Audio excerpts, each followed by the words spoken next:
Hi everyone, the book I'm reviewing today is called The Art of the Start by Kawasaki.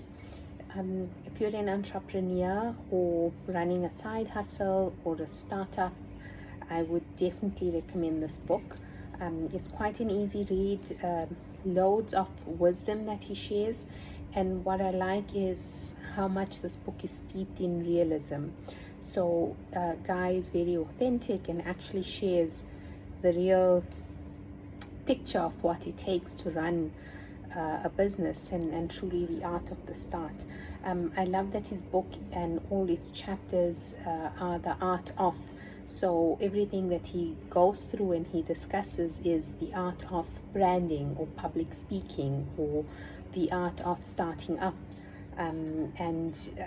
It's really, it took me an hour to read, lots of wisdom with a dry sense of humor that I think we all can relate to. Even if you're not a business owner and a professional working, I would recommend the read.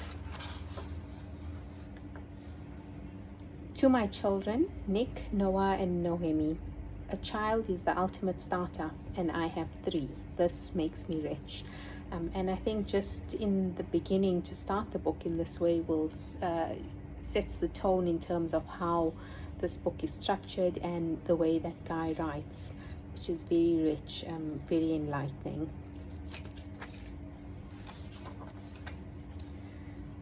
You might be wondering, who exactly is you? The reality is that entrepreneur is not a job title. It is the state of mind of people who want to alter the future. It certainly isn't limited to Silicon Valley type seeking venture capital. And that's another great, already in the introduction section titled Read Me First. And I really like that definition of entrepreneur. Entrepreneur is really not a job title, it is a state of mind. If you really come to think of it, and if you look even as professionals, many companies, when they're looking to hire, they want someone entrepreneurial, and that describes a state of mind. These are extracts from the chapter called The Art of Pitching. Use slides to lead, not read. They should paraphrase and enhance what's coming out of your mouth, because people can read faster than you talk. If you put too much detail on the slide, the audience will read ahead of you and not listen to what you're saying. And this is so true. There's so many presentations I have sat through where the presenter is reading through his slides, and I do read faster, so I'm not really paying attention to them. Let one person do the talking. Entrepreneurs have it stuck in their heads that investors, customers, and partners want to work with teams. And teams show, guess what? Teamwork. Using this line of reasoning, they believe that 4 or 5 people from their organization should attend the meeting and they should each have a role in the pitch because it shows how well the team works. This logic is terrific for a school play. Every kid gets a talking role. Parents and grandparents get their photo opportunities. Everyone participates. Life is good, fair, and equitable. A pitch, however, is not a school play. Pitch at 1,000-foot level. Up there, you're not above the clouds where the air is thin, but you're not on the ground with a knife in your teeth either. Provide enough detail to prove you can deliver and enough aerial view to prove you have a vision. And this talks about balancing, right, and being able to share at the level that your audience needs to get enough details, but enough of that aerial view as well. From his chapter called The Art of Bootstrapping. Forget the proven team. If you're bootstrapping your organization, forget about recruiting the well-known industry veterans and building a dream team. Focus instead on affordability, that is, inexperienced young people with bushels of raw talent and energy. This will initially reduce the prospects of raising venture capital, but standing on the bottom of a swimming pool isn't that enjoyable anyway. Besides, the following table shows how easy it is to build a case for unproven people. And he's got a table with 4 key items and distinguishing between proven people and unproven. Salary for proven people, high, but you don't always get what you paid for. For unproven people, low, and you almost always get at least what you paid for. Perks for proven people, secretaries, nice hotels, first class travel, limos, and top of the line equipment. Unproven people, self-service motels, coach class, carpools, and equipment bought at auctions. Energy level for proven people, still high, ideally. Unproven people, controllable, ideally. Knowledge for proven people, don't admit what they don't know, but you assume they know everything. Unproven people don't know what they don't know, so they're willing to try anything. I love the last bit in terms of knowledge, and Guy actually shares an example here that I'm going to read. Of these factors, the last one is the most important. Ignorance is not only bliss, it's empowering. Back in the 80s, when I was young, I didn't know how hard it would be to evangelize a new operating system. So when Apple offered me the job, I jumped at it. It was like being paid to go to Disneyland. Post Macintosh, I know how hard it is, and I would never try to do it again. Had I not been empowered by ignorance of the impossibility of my task, I would have never have attempted it. There's so many lessons to take in from this example of knowledge and what Guy is sharing, right? How many times, including myself, I've jumped at things because I want to try, I want to learn, you want to build experience, and not knowing the impossibility of the task that you're taking on. And that's the beauty of taking on unproven people, and for us to stop thinking so much of wanting experience all the time. Still from the art of bootstrapping, extract or subtitle called Build a Board. And I think this is really, really key, because so many entrepreneurs that even I encounter, they don't think of this. Many entrepreneurs believe that a board of directors is appropriate only for organizations that have raised boatloads of money and are fairly far along. According to this theory, until then, these organizations should make do with no board, or with a board of only the internal team members. This reasoning is wrong on several counts. First, good guidance is always valuable. The need for it is not dependent on the stage of the organization or the amount of capital it has raised. Second, money or the amount of capital you've raised is not the only factor that can attract high-quality board members. Other factors, including the innovativeness of your product or service, the meaning you're going to make, and your personality. Building a board of high-quality directors, just as assembling a great team without funding, is solid testimony of your product or service and your evangelism skills. Plus, a great board will help you get as much money as money will help you get a great board.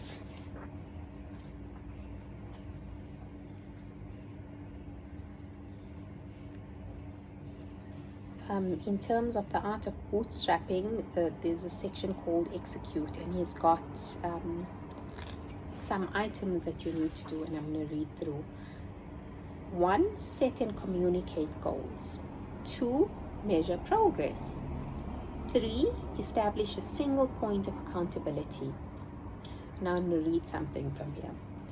If it takes more than 10 seconds to figure out who is responsible for achieving a goal, something is wrong. Good people accept accountability. Great people ask for it. For the good of your entire organization, establish it. A person who knows he's being measured and held accountable is highly motivated to succeed. In your organizations, do you know who's responsible for achieving specific goals? And do you know that you can name them within 10 seconds? I think that's a great point to ponder on, not only for startups or entrepreneurs. Reward the achievers is number 4. The people you reward in a startup are the ones who deliver. You can use options, money, public praise, days off, or free lunches. It doesn't matter. What does matter is that you recognize achievers, and only achievers, not the people who are along for the ride. Number 5, follow through until an issue is done or irrelevant. Number 6, and I love this one, heed Morpheus. Realism is the ally of execution, so pay attention to what your Morpheus says. Everyone in a given company is in denial about something. Some denial is good for an entrepreneur. For example, denying that the experts are right when they say you can't succeed. The critical issue is whether the denial is ultimately going to hurt the organization. Insist on realism and your organization will bootstrap better. Are we heeding the Morpheuses in our organizations or businesses? And the last point is to establish a culture of execution. Execution is not a one-time event, nor is it a process where you check off goals as if your 6th grade teacher were looking over your shoulder. Rather, execution is a culture that produces a set of organization-wide habits.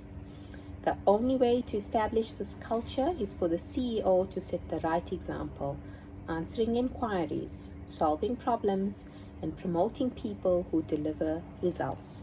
This sends an unmistakable message. Execution counts in this organization.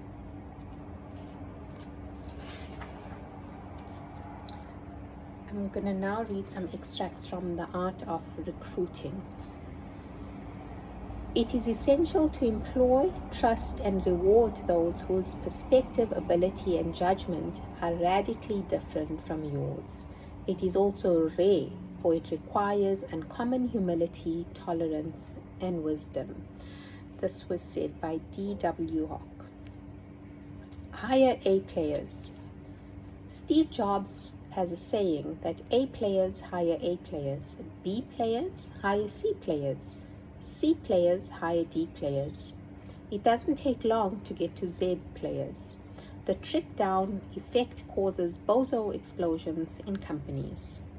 If there is one thing a CEO must do, it's hire a management team that is better than he is. If there is one thing a management team must do, it's hire employees who are better than they are. For this to happen, the CEO and management team must possess 2 qualities. The first is the humility to admit that some people can perform a function better than they can. And second, after making this admission, they heed the self-confidence to recruit these people. Don't confuse big organization skills with new organization skills. And Guy has a table here, big organization skills and startup skills that he describes. So big organization skills, sucking up to the boss. Startup skill, being the boss. Big organization skill, generating paper profits. A startup skill, generating cash flow. Big organization skill, beating charges of monopoly. Startup skill, establishing a beachhead. Big organization skill, evolving products and services. And a startup skill is creating these products and services. Big organization skill, market research. A startup skill is shipping. And the last one is, in big organization skills, squeezing the distribution channel. And in a startup skill, you have to establish a distribution channel. And I'd like to think of the startup skills as the entrepreneurial skills as well that you'll need. Many entrepreneurs don't realize this, but startups need 3 kinds of A players. First, kamikazes, who are willing to work 80 hours a week to achieve success. Second, implementers who come in behind the first group and turn its work into infrastructure. Third, operators who are perfectly happy running the infrastructure. Out of these 3 types of players, which one are you?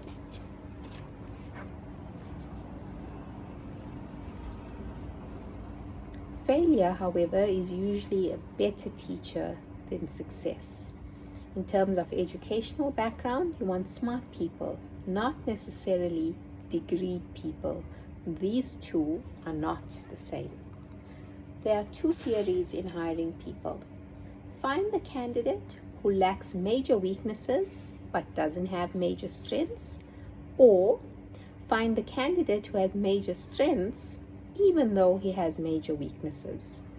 The first line of reasoning is flawed because everyone has major weaknesses. It's just a matter of finding out precisely what they are over time. Performing well in one area is tough enough. Trying to find people who can do everything is mission impossible. The second line of reasoning is the way to go. A team of people with major and diverse strengths is what your organization needs in the early days when headcount is low, and there is no room for redundancy. High achievers tend to have major weaknesses. People without major weaknesses tend to be mediocre. Which type do you want? In The Art of Raising Capital, he shares a lot of wisdom. I'm going to read just a few. My recommendation is that you do a mea culpa. That is, you accept as much blame for the failure as is justified and confess your sins. Sophisticated investors find this admirable, and many an investor has made boatloads of money betting on entrepreneurs who failed in earlier efforts. What's important is not that you failed, it's that you learned from your failures and are eager to try again. The lesson is this: clean up your problems or disclose your problems, but never hide your problems. There are various lies that entrepreneurs speak when they're looking at raising capital, and Guy lists some of them here. Lie 1, our projection is conservative. I fantasize about the day an entrepreneur tells me, frankly, our projection is a number we're picking out of the air. We're trying to make them high enough to interest you, but low enough so that we don't look like idiots. We really will have no clue until we ship the product and see how it's accepted. At least that entrepreneur is honest. Lie 2. Gartner, Forrester, Jupiter, or Yankee Group says our market will be $50 billion in 5 years. Lie number 3. Boeing is signing our contract next week. In 5 years, I've never seen a contract being signed on time. Lie 4. Key employees will join us as soon as we get funded. Lie 5. Several investors are already in due diligence. Lie 6. Procter & Gamble is too old, big, dumb, and slow to be a threat. Lie 7. Patents make our business defensible. Lie 8. All we have to do is get 1% of the market. Lie 9. We have first mover advantage. Being a fast second might be better. Let someone else pioneer the concept. Learn from their mistakes and leapfrog them. Lie number 10, we have a world-class proven team. I go back to how many pitches I've heard and how many of these lies actually come through in all of the pitches. It's quite interesting to reflect. Persistence along these lines can pay off, and you can provide the sort of update weeks and months after your initial pitch to herd the cats. However, continuing to make contact with demonstrable significant improvements in your story will change your status from persistent to pest, and nobody funds a pest. I hope you've enjoyed some of the extracts. There's a lot more in here. I hope you've enjoyed it. If you've read the book, let me know what you thought of it. Let me know what you're currently reading.